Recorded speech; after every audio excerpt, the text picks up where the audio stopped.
কয় না, কথা কয় না রে। আরে ব্রিটিশ আইন করে থেকে গেছে বাংলাদেশে, ব্রিটিশ ভারতবর্ষ আইন যেটা করে থেকে গেছে সেই আইনে এখনো বাংলাদেশ চলে। কিন্তু মানুষ যদি আমরা ইমানদাররা তারা সংসদে বারবার গেল, আমার এই দেবদশায় বাংলাদেশের সংসদে 12টা 13টা প্রধানমন্ত্রী হলো, একটা প্রধানমন্ত্রী কোরআনের একটা আইন বাস্তবায়ন করে দেখালো না। ধরে বলতে কিনা? তাহলে বোঝা যাচ্ছে কোরআনের চেয়ে এই আইনই বোধহয় দামি।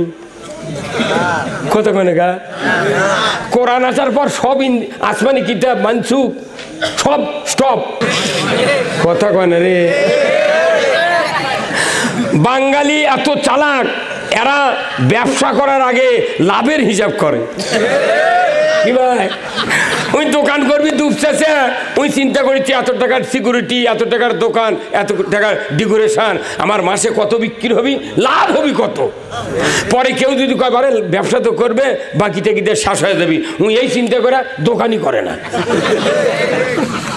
আমাদের বাংলাদেশের মানুষ খালি লাভের চিন্তা। এই জন্য আল্লাহ রসুল আগে লাভের কথা বলেছেন। ইসলাম বিজয় হলে চুরির হাত কাটা হবে, জানার সঙ্গীচার হবে, সুদ হারাম করা হবে, পর্দা ফরজ করা হবে। এই আইনগুলি যখন রসুল মদিনার মাটিতে দিয়েছেন, আল্লাহর ইজ্জতের কসম, কালিমার দাওয়াত দিয়ে মানুষগুলিকে অতটা সংগঠিত করা যায় নাই। যদি যেত, মক্কাতে মাত্র 13 বছরে 130 জন লোক তৈরি করেছিলেন, আর মদিনায় গিয়া 2 বছরের ভেতরে উনি 10,000 সাহাবী তৈরি করেছিলেন। কিন্তু এই ইতিহাসটা আমরা জানি না। ওই 12 রবিউল আউয়ালের মিলাদে বাপের নাম আব্দুল্লাহ, মায়ের নাম আমেনা, মক্কার জন্মিছে, ওটি জমজম তৈরি হচ্ছে।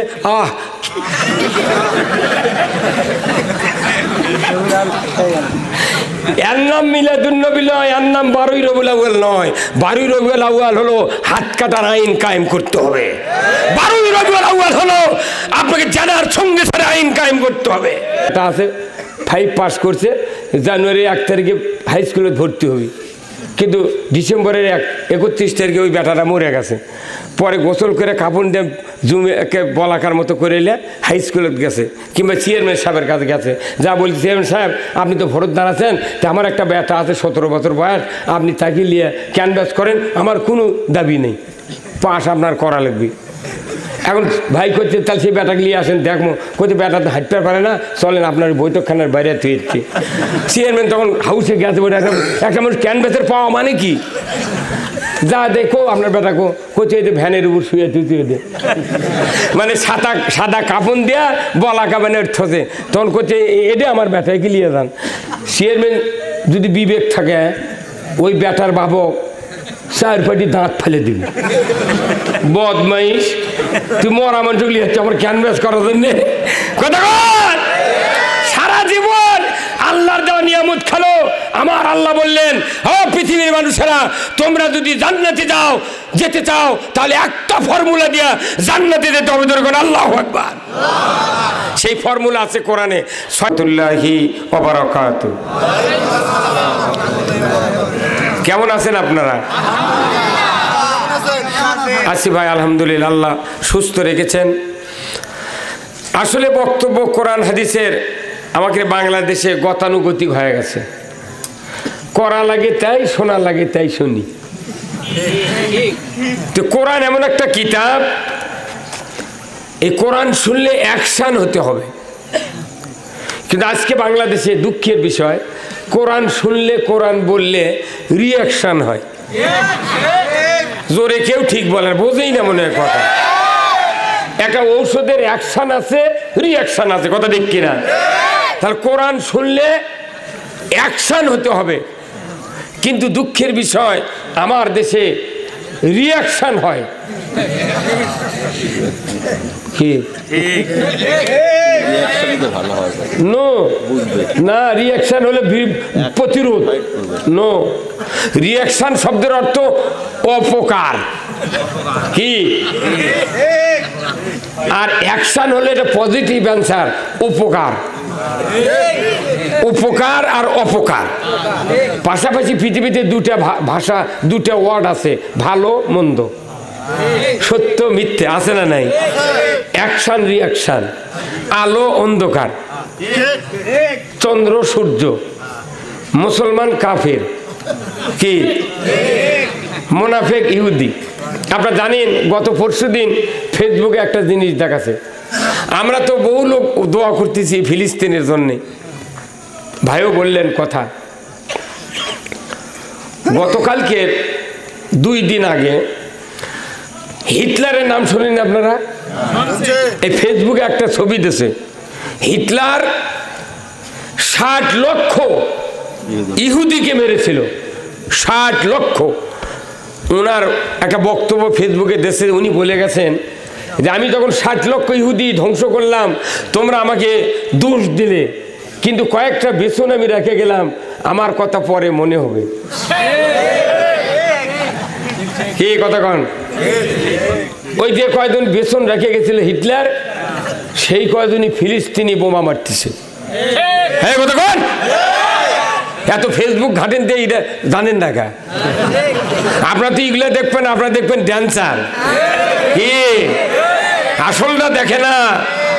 তাহলে দীর্ঘদিন আমরা কোরআন শুনছি, এই কোরআন শুনলে হবে না। কোরআন আমার 2টা হেডলাইনের কথা আছে, সেটা হলো কি, মানুষ জানে না আর বোঝে না। মানুষ জানে না আর বোঝে না, এটাই হলো আমাদের সমস্যা। আল্লাহ কোরআনে বলছেন যারা জানে আর যারা জানে না এরা 2 জন সমান নয়। আমি আপনাদেরকে বলতে চাই আমাদের মেইন সমস্যা কোথায়। জাতিগতভাবে আমাদের দোষ একটা হয়ে গেল যে ইসলামকে আমরা ধর্ম মেনে ফেলে দিছি। ইসলামকে ধর্ম নয়, ইসলাম হলো জীবন ব্যবস্থা, কোড অফ লাইফ। আমি যদি আপনাদেরকে জিজ্ঞাসা করি বলুন তো ইসলাম অর্থ কি? কি বলবেন? এই 3 জন ওই তাও শান্তি কসি। ইসলাম অর্থ কখনোই শান্তি নয়। ইসলাম হলো কোড অফ লাইফ, জীবন ব্যবস্থা। মানুষের ব্যক্তিগত, পারিবারিক, সামাজিক, অর্থনৈতিক, রাজনৈতিক, বিচারিক, আমল, আকীদা, যত রকমের আনুষঙ্গিক বিষয় ইসলামের ভেতর আছে সবগুলি নিয়ন্ত্রণ করার যিনি বিধান পাঠিয়েছেন তার নাম হলো ইসলাম। যেরকম প্রত্যেকটা দলেরই সংবিধান নাই ভাই, আছে না নাই? অনেক দফা আছে, 19 দফা, 18 দফা, 6 দফা, আছে না নাই? তো ইসলামের অঙ্কে দফা আছে। ইসলামটা কি? জীবন ব্যবস্থা। ইসলাম মানলে শান্তি, না মানলে অশান্তির পারাপার নেই। কথা কন? এই যে আমরা যে অশান্তি আছি এর মূল কারণ হলো ইসলামী জীবন ব্যবস্থা আমরা মানতে পারছি না, ইসলাম বিজয় নাই, যার কারণে আমাদের সমস্যা। এই যে বাংলাদেশে দেখেন বোধহয় কয়েক লক্ষ পুজো হচ্ছে না? কথা কন? তারা মাত্র 2 কোটি মানুষ আছে বাংলাদেশে, 2 কোটি, 2.5 কোটি, আর আমরা আছি 18 কোটি। তাহলে 18 কোটি মানুষের ওজন বেশি না 2.5 কোটির ওজন বেশি? ওনাদের যে পূজা হচ্ছে এর জন্য কি আমরা কোনো মিছিল করছি? পূজা করতে দেব না, করা হবে না, কোনোদিন মিছিল করিনি। আমার জীবদ্দশা আমি দেখিনি। আমার বক্তৃতার 44 বছর বয়স হচ্ছে। 1976 সনে দাখিলি পাস করছি। চেয়ারম্যান সাহেব অত বয়সী নয়, 44 বছর নয়। কি এতদিন যাবৎ আমার আব্বার সাথে আমি 10 বছরের বক্তৃতা করছি, কিন্তু ইসলামের এত আলোচনা, কিন্তু ইসলাম টাবলিশড হচ্ছে না, প্রতিষ্ঠিত হচ্ছে না। মানুষের এখনো ইসলাম সম্পর্কে কোনো জ্ঞানই নাই। আল্লাহ রসুল মক্কায় কত বছর ছিলেন? সবাই কোন কত বছর? 10 আর 3 কত হয়? 13 বছর মক্কায় থাকলেন। ইসলামের সুমহান ছায়াতলের দৃশ্য দেখাতে পারেন নাই। উনি যখন মদিনায় হিজরত করেছেন, হিজরত করার পরই উনি ইসলামের রাষ্ট্র গঠন করলেন। করার পরে উনি কালেমার দাওয়াত দেয়নি, আগেই উনি রোজার দাওয়াত দেন নাই, নামাজের দাওয়াত দেন নাই, দাড়ি টুপি জুব্বার কথা বলেন নাই। উনি মদিনার স্টেট কায়েম করেই উনি একটা বক্তব্য দিলেন পুরো মদিনার মাটিতে। কি বক্তব্য? যে আজ থেকে এই মদিনার যত ঋণগ্রস্ত আছো সমস্ত মানুষের ঋণ আমি রসুল আমার কাঁধে উঠায় নিলাম। হে জোরে করলে মারহাবা। নবীর এই ভাষণ শুনে যত গরিব মানুষ ঋণগ্রস্ত ছিল সব দৌড়ে যায় রসুলের বগলের তলে দাঁড়াচ্ছে। আল্লাহু আকবার। ওটি কোনো কালেমার দাওয়াত শুনে যায়নি, গেছে কিনলে ঋণ নবী দিবি শোধ করে, আমার আর টেনশন কি কতক্ষণ। এটা হচ্ছে ইসলাম। ঋণের বোঝা রসুল মাথায় তুলে নিলেন। দ্বিতীয় বক্তব্য দিলেন, আমাদের এই মক্কা মদিনার সমাজে চুরি হয়, জেনা হয়, অতএব নিরাপত্তার জন্য আমি রসুল বলে দিচ্ছি, আজ থেকে এই মদিনার ভূখণ্ডে যেখানেই তোমরা পাবে কোনো পুরুষ কিংবা মহিলা চুরি করে, সে যদি 5টা গ্যারান্টি না পায়, আমি রসুল 5টা গ্যারান্টি দেব। খাদ্য, বস্ত্র, চিকিৎসা, শিক্ষা, বাসস্থান। এই গ্যারান্টি দেওয়ার পর যে চুরি করবে তার আমি হাত কেটে দেবো আল্লাহর আইনে। কি মজা লাগে না এটা? এটা হচ্ছে ইসলাম। ওই সুবহানাল্লাহ সেজদা দেওয়া ইসলাম নয়, ওই ইসলামের ধর্মীয় ব্যবস্থা। কথা ঠিক কিনা? যখন বলছে চোরের হাত কাটবো, যারা চুরির ভয়ে সারা রাত মাল পাহারা দিয়েছে। বহু দস্যু ছিল মক্কাতে তখন, মদিনায় বণিকের সওদাগরের মাল জাল কেড়ে নিচ্ছিল। রসুল যখন এই আইন কায়েম করছে, যারা যারা ব্যবসা বাণিজ্য করতেছিল বড় বড় ধনী লোক ছাড়া সব রসুলের পতাকা তলে চলে গেছে। কালিমার দাওয়াত দেওয়া লাগেনি, খালি দৌড় মারছে, চরে মোহাম্মদের কাছে যা, আর নিরাপত্তা দেওয়ার কেউ নাই। তৃতীয় আইন দিলেন কি? জেনা। তখন মক্কাতে প্রচুর জেনা হচ্ছিল। আল্লাহ রসুল বললেন, এইমাত্র আমাকে আইন দেওয়া হয়েছে ইসলাম কি? জেনা করলে সঙ্গে ছাড়। পুরুষের কোমর, মহিলার সিনা বন্ধ গাড়িয়ে দিয়ে আদলা পাথর দিয়ে হাড্ডি গুটি মাটির সাথে মিশিয়ে দিয়ে দেব। কেউ জানার জন্যে যদি উদ্বেগ সৃষ্টি করে তাকে ধরে নিয়ে আসো। যত মানুষ যুবতী মেয়ে স্ত্রী নিয়ে সমস্যায় ছিল তারা সব যা রসুলের কাছে একত্রিত হল। এটাই তো নিরাপত্তার আইন। কতক্ষণ? আচ্ছা, এই আইনগুলো যদি এখন বাংলাদেশে হয়, সবাই লাগবে না, সবাই করা লাগবে না। কি বলতো ভাই? কতক্ষণ?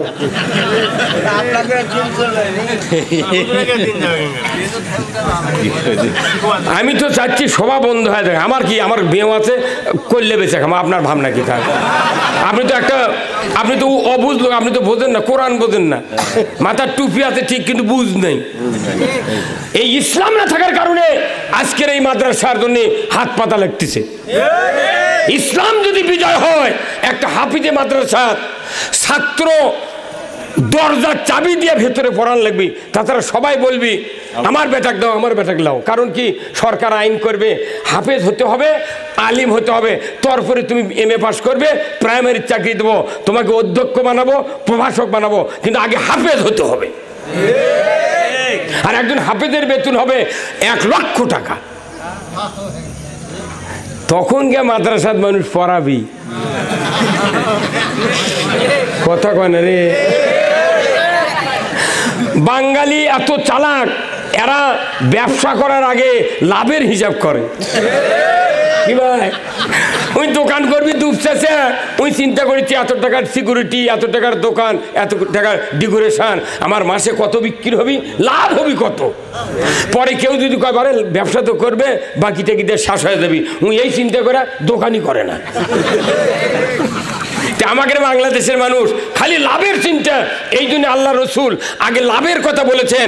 ইসলাম বিজয় হলে চুরির হাত কাটা হবে, জানার সঙ্গীচার হবে, সুদ হারাম করা হবে, পর্দা ফরজ করা হবে। এই আইনগুলি যখন রসুল মদিনার মাটিতে দিয়েছেন, আল্লাহর ইজ্জতের কসম, কালিমার দাওয়াত দিয়ে মানুষগুলিকে অতটা সংগঠিত করা যায় নাই। যদি যেত, মক্কাতে মাত্র 13 বছরে 130 জন লোক তৈরি করেছিলেন, আর মদিনায় গিয়া 2 বছরের ভেতরে উনি 10,000 সাহাবী তৈরি করেছিলেন। কিন্তু এই ইতিহাসটা আমরা জানি না। ওই 12 রবিউল আউয়ালের মিলাদে বাপের নাম আব্দুল্লাহ, মায়ের নাম আমেনা, মক্কার জন্মিছে, ওটি জমজম তৈরি হচ্ছে।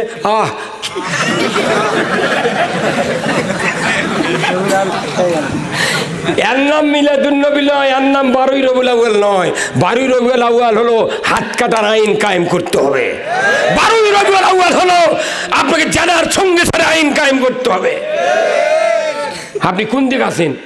খালি অর্শনার যুক্তি আসবেন যাই রে। আর আমাকে যেগুলা ঘোষণা দেয়, যেগুলা পরিচালক ঘোষণাগুলো পাম শুনলে মনে হচ্ছে আমাকে চতুর্থ আসমানে তুলে দিচ্ছে।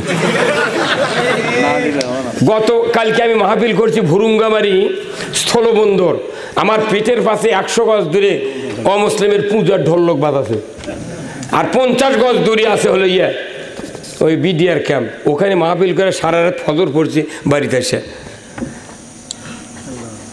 18 কোটি ইমানদার মাহফিল করি আমরা সারা বাংলাদেশে মানুষের ইমানকে শক্তিশালী করার জন্য, আর ওরা 2.5 কোটি লোক পূজা করে। আমাদের কোনো মন খারাপ নাই।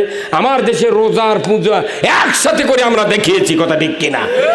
এক বছর ভাই রোজার পূজা একসাথে হয়নি। তাহলে ওনাদেরকে চাউল দেয় সরকার, দেয় না? চাউল দেয়, টাকা দেয়, কর দাদা কর কর কর পূজা কর।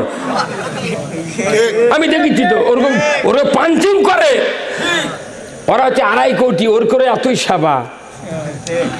আর আমরা 18 কোটি সভা করবে তাহলে 4-5 খান্তি থেকে অনুমতি লওয়া লাগে। আরে কচুর সাথে গলার দড়িতে মরা ভালো আমাকে। কথা কোন আপনার কথা কোন? আর ইনকা বেতাচল যদি 2টা ইউনিয়নত একটা আর উপজেলাতে একটা তৈরি করতে পারেন, বাংলাদেশের একটা সভা মিস হবে না। এনাদের মুখ দিয়ে ইসলাম বিজয়ের কথা যদি একবার বাড়ায়, যতদিন বাঁচবে ওই ব্যক্তিকে ওই পদ থেকে নামানোর মরদ বাংলাদেশে নাই। কিন্তু ওনাদের ভেতরে অনেক লোক বোঝে না, কয় এটা করলে যদি আমাকে আর অনুমতি না দেয়, আপনাকে কারো অনুমতির দিক থেকে থাকা লাগবে না, আমি এটা ক্যানভাস করে পাস করে দিয়ে যাবো। জান আসল মুখ তো এটাই মুখ, কথা ঠিক কিনা? এই আমার ফজলুল হক ভাই, আমার চেয়ারম্যান সাহেব মাইকোর দাঁড়িয়ে বলে Islam is the complete code of life. মানবতার জন্য ব্যক্তি, পরিবার, সমাজ, রাষ্ট্র, অফিস, আদালত, কোর্ট কাছারি, অর্থনীতি, সমাজনীতি সকল ক্ষেত্রে যদি ইসলাম বিজয় করা যায়, আমাদের পূর্বপুরুষ জান্নাতি হবে। আমাদের জীবনের গুণ আল্লাহ তাআলা মাফ করে দেবে। জীবন ব্যবস্থা ইসলাম ছাড়া কোনো উপায় নাই। এতটুকু বক্তৃতা যদি এনারা নামে যায়, রাত্রের স্বপ্নে মানুষ ভোট দেবে এনাদের। আমি কে ক্ষমতার যাবো? কথা বল দেখা, আমি কেমন কি জন্য ক্ষমতার যাচ্ছি? ওনারাই থাক, ওনারা খালি ধর্মের কাজ করুক। কিন্তু ইসলামিক ধর্ম মানে আমরা এই ইসলামী আইনগুলা সব লুকে লুকে থাকছি। এখন আসেন, আপনারা শুক্রবারে জুমাত নামাজ পড়েন না ভাই? ফজলুল হক ভাই একবার সামনের কাতারত যা, ও সিও অফিসের ওই মসজিদত পড়ে। আপনি ওটি পড়েন নাকি নামাজ? ওই আইজুর ভাইয়ের পাশে মসজিদে যে বক্তব্য হয়, এটা মানে একবার খাঁটি রাজনীতি, কিন্তু সেটা হয় আরবি দিয়ে। মসজিদে যে বক্তব্য হয় সানি খুতবার, এটা খাঁটি রাজনীতি, কিন্তু ইমামও অর্থ কয় না, মুক্তাদিও কোনোদিন শোনেনি। কিন্তু এই রাজনীতি বুঝে না দেওয়ার কারণে সকল মানুষ আল্লাহর ক্রোধের ভিতর আমরা ঢুকে দিচ্ছি। ক্রোধ, আল্লাহর নবী বলেছেন ওয়া সুলতানু জিল্লুল্লাহি ফিল আরদি মান আহানা সুলতানাল্লাহি ফিল আরদি আহানাহুল্লাহ। এটা রাসূলের রাষ্ট্রনীতির হাদিস। আল্লাহর নবী বললেন, জমিনে ন্যায়পরায়ণ শাসক আল্লাহর ছায়া সদৃশ্য। ধরে কোন সুবহানাল্লাহ। জমিনে ন্যায়পরায়ণ শাসক আল্লাহর ছায়া সদৃশ্য। কে বা কাহারা, যে বা যাহারা এই ন্যায়পরায়ণ শাসক কায়েমের বিরোধিতা করবে, তারা যেন স্বয়ং আল্লাহর সাথে বিরোধিতা করল। ওই মসজিদের দুনিয়ার আগে তাই উটের সওয়াব লাভ নেই। মসজিদের আগে ঢুকলাম কিন্তু উটের সওয়াবের আশায়, কিন্তু আমার আল্লাহ বলছেন, রসুলের মাধ্যমে বলিয়ে দিয়েছেন, তুমি বলো ন্যায়পরায়ণ শাসক যারা কায়েম করতে চায় না, তারা যেন আমি আল্লাহ আমার বিরোধিতা করলো, আল্লাহর বিরোধিতা করার পর আমার হজ, আমার আসওয়াদে চুমুন, আমার জিকির আজকার, আমার তাসবিহ তাহলিল, নামাজ, রোজা কিচ্ছু আল্লাহ কবুল করবে না, কারণ আমি আল্লাহর দেওয়া ইসলামী রাষ্ট্র চাই না। ধরে বল ঠিক কিনা? আপনারা কি ইসলামী রাষ্ট্র চান? কারা কারা চান? দুহাত তুলে দেখান। লিল্লাহে তাকবীর, নারায়ে তাকবীর, নারায়ে তাকবীর। আল কোরআনের আলো। এই কি রে, এই কোরআন দিয়ে রাসূলুল্লাহ 10 বছর মদিনার স্টেট চালিয়েছেন, কথা ঠিক কিনা? কত বছর? 10 বছর। নবী যেহেতু 10 বছর চালাচ্ছেন, আমরা কার উম্মত? তাহলে উম্মতেরা কিটা চালাচ্ছে? আপনি কি কোনদিন চিন্তা করছেন? মৌলবীরা চিন্তা করছে? এই কোরআন নাজিলের আগে 103খানা সহিফা কিতাব পৃথিবীতে এসেছে। যখন কোরআন নাজিল হয়েছে, সমস্ত কিতাব, সমস্ত আসমানি যত কিতাব সহিফা ছিল সব মানসুখ, আর কিছু চলবে না, সব সব স্টপ। তোমরা লক্ষ্য করে থাকবে, তোমাদের ঈমান আনছি তোমার উপর, কিন্তু তোমার কোনো ক্ষমতা এই আখিরি জামানার নবীর জামানায় কোরআন আসার পর এই জমিনে চলবে না। এটা আল্লাহর নির্দেশ, জনগণ ঠিক কিনা? তাহলে কোরআন আসার পর আসমানি কিতাব মানসুখ হলো, আর এই কোরআন আসার পর মানুষের আইন এখনো বাতিল হলো না। কয় নাম্বার মুসলমান এগুলা? কয় না, কথা কয় না রে। আরে ব্রিটিশ আইন করে থেকে গেছে বাংলাদেশে, ব্রিটিশ ভারতবর্ষ আইন যেটা করে থেকে গেছে সেই আইনে এখনো বাংলাদেশ চলে। কিন্তু মানুষ যদি, আমরা ইমানদাররা, তারা সংসদে বারবার গেল। আমার এই জীবদ্দশায় বাংলাদেশের সংসদে 12টা-13টা প্রধানমন্ত্রী হলো, একটা প্রধানমন্ত্রী কোরআনের একটা আইন বাস্তবায়ন করে দেখালো না। ধরে বল ঠিক কিনা?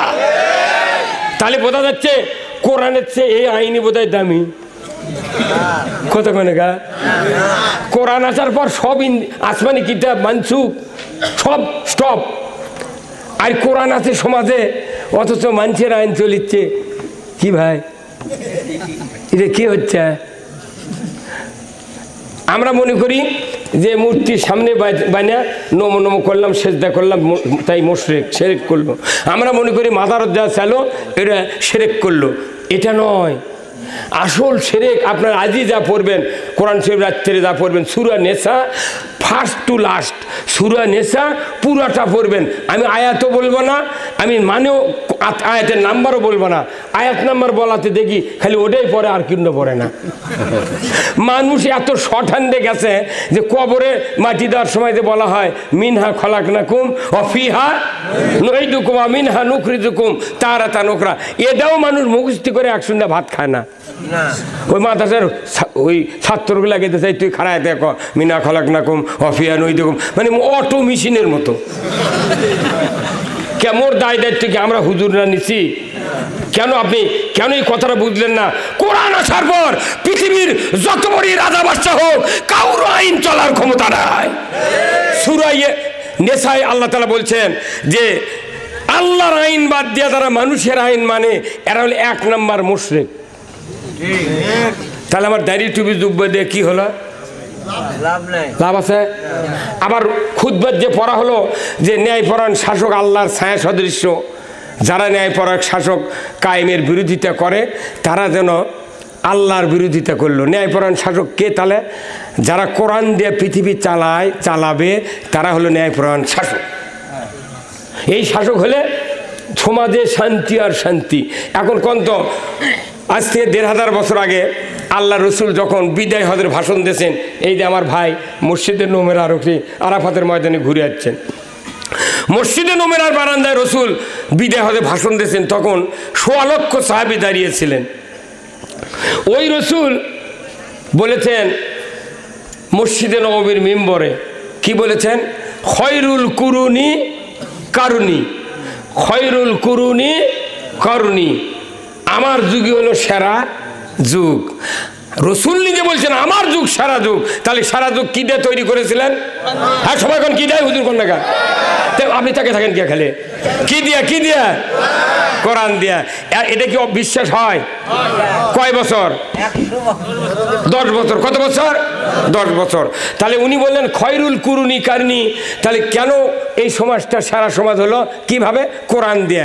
কিন্তু কোরআন দিয়া সমাজ খয়রুল কুরুনি করলেন, সেরা যুগ করলেন, কিন্তু মানুষগুলো তো অশিক্ষিত। কোন সাহাবীর কি 2 পাসের ডিগ্রি ছিল ভাই?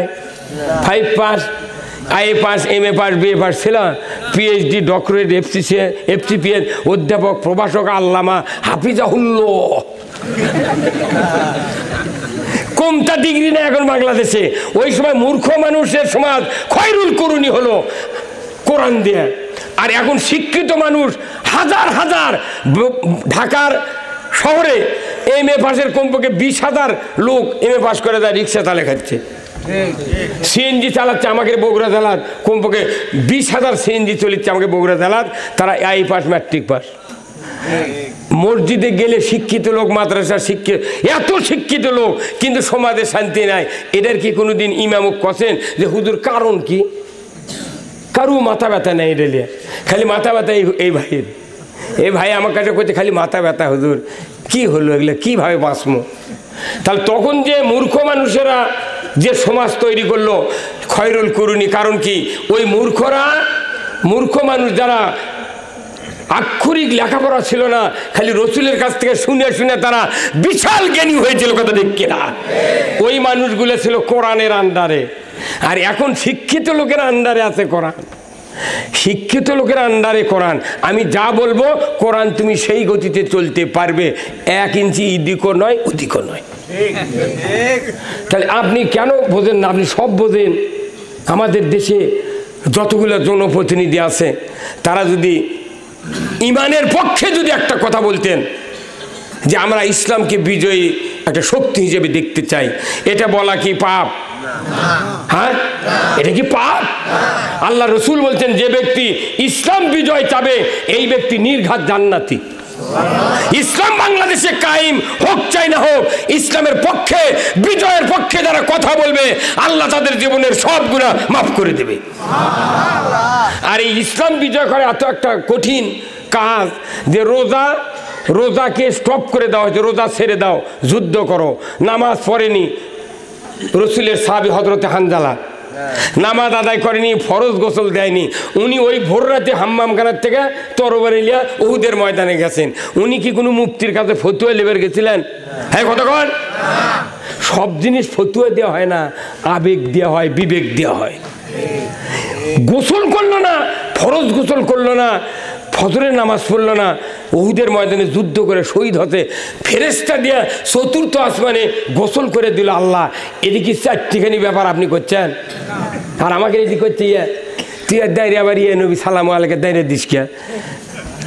ওই যে গোসল না করে, এখন যদি একটা লোক খালি মৌলবি যদি ফরজ গোসল না দেয়, জুম্মার যা ইমামতি করলো, মুয়াজ্জিন করছে হুজুর আপনি তো গোসল করেননি ফরজ, ইটি কেটে গাচ্ছেন, ওই ইমাম করে পিঠাই মেরে ফেলে দিবি। দরকার হলে জুম্মাই ভাঙ্গা ফেলে দিবি, ওই না পাক দিয়ে কেটে ঢুকলো। কতক্ষণ? তাহলে ইসলাম বিজয়ের কাজকে ত্বরান্বিত করতে গিয়া, বিজয় লাভ করাতে গিয়া রোজাকে ছেড়ে দেওয়া হয়েছে, নামাজ পড়তে পারে নাই, গোসল দিতে পারে নাই, তারপরেও আল্লাহ তাআলা ফেরেশতা দিয়া 4th আসমানে হাউদে কাউসারের পানি দেয়া গোসল করায় দিয়েছে। এতে বোঝেন ইসলাম বিজয়ের কাজ পৃথিবীর সকল ইবাদতের চেয়ে শ্রেষ্ঠ ইবাদত হচ্ছে ইসলাম বিজয় করার কাজ। আপনি এই ইসলাম বিজয় করার কাজ না করে মানুষের তৈরি করার জীবন ব্যবস্থা বিজয় করছেন। খালি কব্র ঢুকলে বুঝছেন বাটাম যে ফাটাবি, আকাশমণি ডাল ছিনো ছিনো কোদালের দাঁত বানায় না, ফাটিয়া ফেলে দিবি। কারণ জীবন ব্যবস্থার প্রশ্ন করা হবে কবরের ভেতরে, ওমা দিনুকা, তোমার জীবন ব্যবস্থা কি ছিল? আমরা যে কথাগুলো কই মানুষ মনে করে হুজুরা বাদে বানিয়ে করছে না, অমা দিনুকা, তোমার দিন কি ছিল বলো, জীবন ব্যবস্থা কি ছিল। আপনি আমি কি বলতে পারবো বাংলাদেশে যারা মানুষ মরে যাচ্ছে? হ্যাঁ বলে পারবো? আবার বলছি যে বিসমিল্লাহ আলা মিল্লাতে রসুলিল্লাহ, হে আল্লাহ তোমার নাম লে মাইয়াতকে রসুলের দলে উঠে নিলাম। কে মরা মানুষ তুই নবী দিচ্ছ, নবী কি করবি? আর হুইল চেয়ার কো আর কি প্লেন কো হেলিকপ্টার কো। এইটা আমার এই ভাই চেয়ারম্যান, এই গোবিন্দপুরের বুলুক চিনেন? বুলুক বিদেশত গেছিলাম।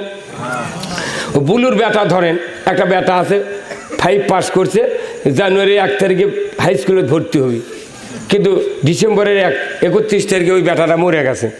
পরে গোসল করে কাপড় দিয়ে জুমে একে বলাকার মতো করে এলে হাই স্কুলে গেছে, কিংবা চেয়ারম্যান সাহেবের কাছে গেছে, যা বলছি চেয়ারম্যান সাহেব আপনি তো ভোটদান আছেন, তো আমার একটা বেটা আছে 17 বছর বয়স, আপনি তাকে নিয়ে ক্যানভাস করেন, আমার কোনো দাবি নেই, পাস আপনার করা লাগবে। এখন ভাই করছে তাহলে সেই বেটাকে নিয়ে আসেন, দেখবো কোথায় বেটা তো হাঁটতে পারে না, চলেন আপনার বৈঠকখানার বাইরে থুয়েছি। চেয়ারম্যান তখন হাউসে গেছে, বলে একটা মানুষ ক্যানভাসের পাওয়া মানে কি, যা দেখো আপনার বেটা কোচে ভ্যানের উপর শুয়ে তুই দে, মানে সাদা কাপন দেয়া বলা কাবানের ঠোঁচে, তখন কোচে এটা আমার বেটাকে নিয়ে যান।